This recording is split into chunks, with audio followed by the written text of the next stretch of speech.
ही घटना आहे गोविंदाची. गोविंद महादेव ओकाळे. वय 25. शेतामध्ये मोलमजुरी करून स्वप्न पाहणारा एक साधा तरुण, रंगाने सावळा. चेहऱ्यावरती एक गोड हास्य, डोळ्यात प्रामाणिकपणा आणि भविष्यामध्ये काहीतरी चांगलं करण्याची एक आशा. गोविंदाच्या घरची परिस्थिती फारशी चांगली नव्हती, पण तो मनाने श्रीमंत मात्र नक्कीच होता. त्याचा स्वभाव एकदम मनमिळावू होता. गावामधील कोणत्याही वयस्कर व्यक्तीसंग सहजपणे बोलायचा. प्रत्येक लहान मुलांशी त्यांच्याच प्रमाणे बोलणारा, खेळणारा आणि आईवडिलांना देवमाणूस मानणारा. गोविंदाचं शिक्षण गावातील एक प्राथमिक शाळेमध्ये झालं. त्यानंतर 12वी त्याने पुण्यातील एका कॉलेजमध्ये डिप्लोमासाठी ॲडमिशन घेतलं. गोविंद शिक्षणामध्ये फारसा हुशार नव्हता, पण त्याला पूर्ण जाणीव होती. शिक्षणावरती मात करणं याच्याशिवाय दुसरा पर्याय नाही. डिप्लोमा झाल्यानंतर गोविंदाला पुण्यामध्ये एक चांगल्या कंपनीत चांगल्या पदावर कामही सुद्धा मिळालं आणि तिथूनच गोविंदाच्या आयुष्यामध्ये सर्व उलटापालट सुरू झाली.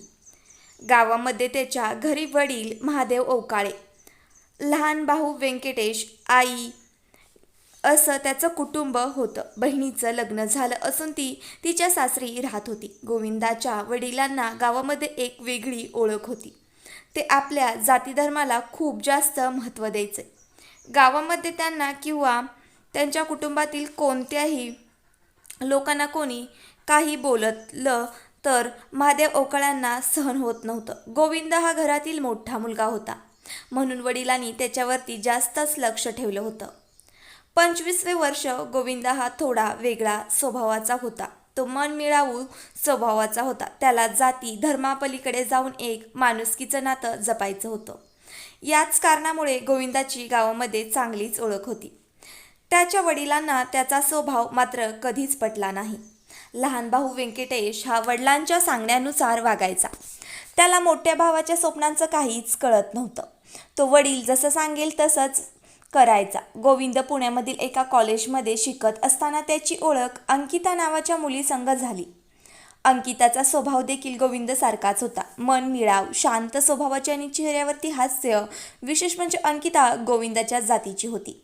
त्यामुळे अंकिता आणि गोविंदाचं एकमेकांवरती प्रेम झालं. 3 वर्ष रिलेशनशिपमध्ये राहिल्यानंतर गोविंद आणि अंकिताने लग्न करायचं ठरवलं. गोविंदाने त्याचे वडील महादेव ओकाळे यांना अंकिताबद्दल सांगितलं, परंतु त्यांनी ऐकून न ऐकल्यासारखं केलं. गोविंदाच्या वडिलांना हे पसंत नव्हतं. प्रेमविवाह करावा जोपर्यंत घरामध्ये वडिलांच्या निर्णयाला सहमती मिळत नाही तोपर्यंत त्याच्यावरती कोणीही विचार करत नव्हतं.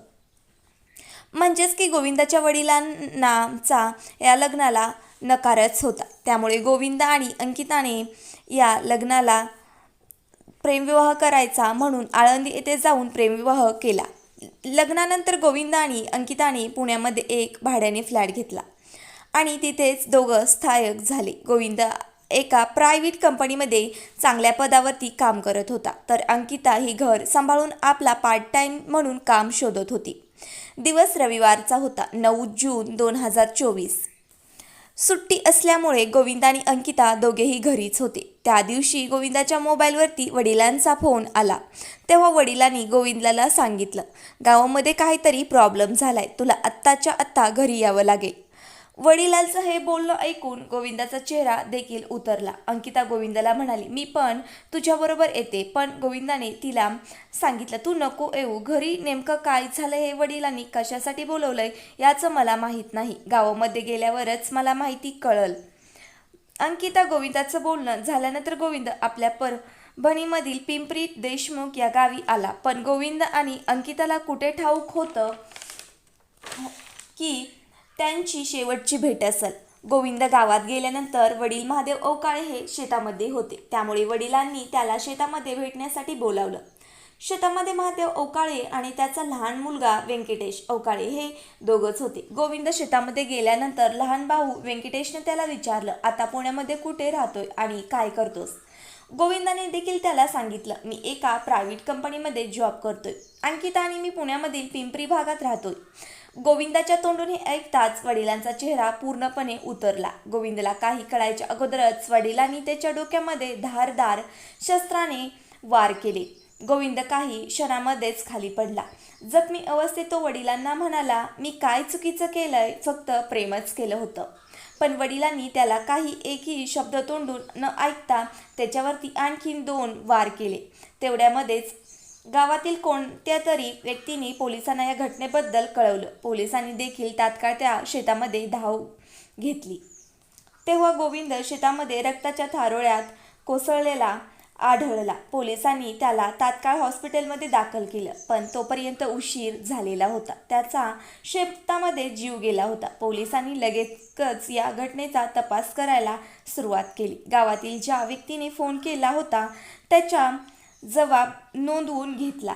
तसंच गोविंदाच्या मोबाईलची डिटेल्स काढली. पोलिसांनी काही अवघ्या तासातच गोविंदाचे वडील महादेव ओकाळे यांना ताब्यात घेतलं. तर दुसरीकडे गोविंदांची पत्नी पुण्यामध्ये त्यांची घरी येण्याची वाट पाहत होती. सायंकाळ झाली तरी देखील गोविंद घरी आला नाही. त्याची मोबाईलवरती अंकिताने फोन केला आणि मोबाईल स्विच ऑफ लागत होता. दुसऱ्या दिवशी अंकिताला परभणीमधून फोन आला. तुमच्या नवऱ्याची त्यांच्या वडिलांनी हत्या केली. हे ऐकून अंकिताला देखील धक्काच बसला होता. तात्काळ परभणीला धाव घेतली. पोलीस स्टेशनमध्ये गेली. पोलीस स्टेशनमध्ये तिने सर्व काही सांगितलं. आम्ही फक्त प्रेमविवाह केला होता, पण ते गोविंदाच्या वडिलांना पटत नव्हतं. त्यामुळे गोविंदाच्या वडिलांनी त्याची शेतामध्ये निर्गुणपणे हत्या केली. गावामध्ये आपला स्वाभिमान टिकावा म्हणून वडिलांनी स्वतःच्या मुलाच्या प्रेमाचा देखील विचार केला नाही. पण सर्वात विशेष म्हणजे अंकिता देखील त्याच्या जातीची होती. फक्त गोविंदांनी प्रेमविवाह केला म्हणून आपली गावामध्ये बदनामी होईल यासाठी वडिलांनी स्वतःच्याच मुलाला संपवलं. ही घटना एकदम सत्य घटनेवरती आधारित आहे. तुम्हाला घटना कशी वाटली कमेंट करून नक्कीच सांगा. आणि अशीच तुमच्या आसपास काही घडत असेल तर प्लीज पोलिसांना मात्र नक्कीच कळवा. तुम्ही अजूनही आपल्या यूट्यूब चॅनलला सबस्क्राईब केले नसेल तर शेजारील बेल आयकॉनवरती टच करून आपल्या यूट्यूब चॅनलला सबस्क्राईब करून घ्या. धन्यवाद.